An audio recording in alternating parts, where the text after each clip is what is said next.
Modi cabinet में युवा चेहरों पर एक नजर डालते हैं, किस तरह से उनको यहां पर तरजीह दी गई है।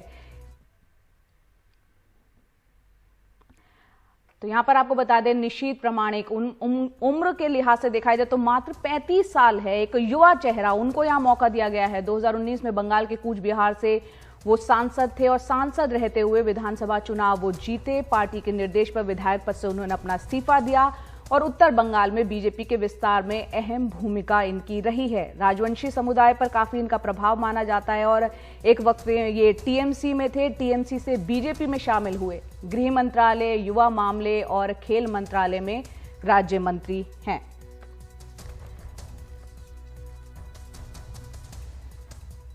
तो काफी युवा चेहरों को यहां पर मौका दिया गया है। आप शांतनु ठाकुर, इनकी उम्र 38 साल है, ये बंगाल के बनगांव से पहली बार सांसद बने। ये लगातार हम आपको दिखाते चले जा रहे हैं ग्राफिक्स के जरिए किन युवा चेहरों को यहां पर मौका दिया गया है। हमारे पॉलिटिकल एडिटर अखिलेश शर्मा हमारे साथ जुड़ रहे हैं। अनुप्रिया पटेल को भी आप देख रहे हैं, एक बार फिर से उनको मौका दिया गया है। अखिलेश, कल केंद्रीय कैबिनेट में फेरबदल नहीं बल्कि महाविस्तार देखने को मिला है। कुल मंत्रियों की संख्या प्रधानमंत्री समेत 78 अब हो गई है। इसमें कई युवा चेहरों पर प्रधानमंत्री ने भरोसा किया है और कई दिग्गजों की यहां पर छुट्टी कर दी गई, जिसका किसी को अंदाजा भी नहीं था।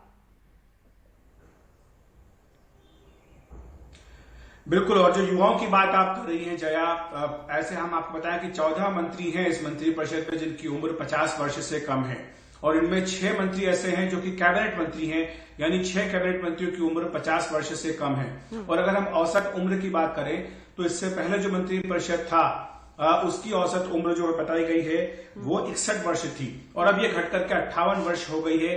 कहा जा रहा है कि भारत के इतिहास में सबसे कम उम्र, औसत उम्र वाला ये मंत्रिपरिषद है। इस तरह का दावा भी सरकारी सूत्रों की ओर से किया जा रहा है। दूसरा जो महत्वपूर्ण इसमें एक संदेश देने की कोशिश की गई है जया, वो है ओबीसी। ये कहा गया है कि ये ओबीसी सरकार है। 27 मंत्री जो हैं वो ओबीसी समुदाय से आते हैं, जो कि एक बहुत बड़ा आंकड़ा है। और जो हमारे पास आंकड़ा आया है उसके मुताबिक 15 राज्यों के ये ओबीसी समुदाय को प्रतिनिधित्व इसमें दिया गया है और 5 जो ओबीसी समुदाय के मंत्री वो कैबिनेट मंत्री हैं। हम जानते हैं कि उत्तर प्रदेश में अगले साल चुनाव होने जा रहा है और वहां पर जातिगत समीकरण जो है काफी मायने रखते हैं। तो ऐसे में उत्तर प्रदेश के लिए भी एक बड़ा संदेश दिया गया है इतने बड़े पैमाने पर ओबीसी समुदाय को प्रतिनिधित्व देकर के। और दूसरी बात यह भी है कि महिलाओं को भी इसमें काफी हिस्सेदारी दी गई है। एक तस्वीर सोशल मीडिया पर वायरल हो रही है जो कि वित्त मंत्री निर्मला सीतारमण ने कल राष्ट्रपति भवन से ट्वीट की थी। उसमें जो नई महिलाएं हैं वो मंत्री, वो सब एक साथ खड़े होकर उन्होंने अपना फोटो खिंचवाया है। बीजेपी अध्यक्ष जेपी नड्डा भी उनके साथ है। तो ये भी एक बड़ा संदेश है महिलाओं को।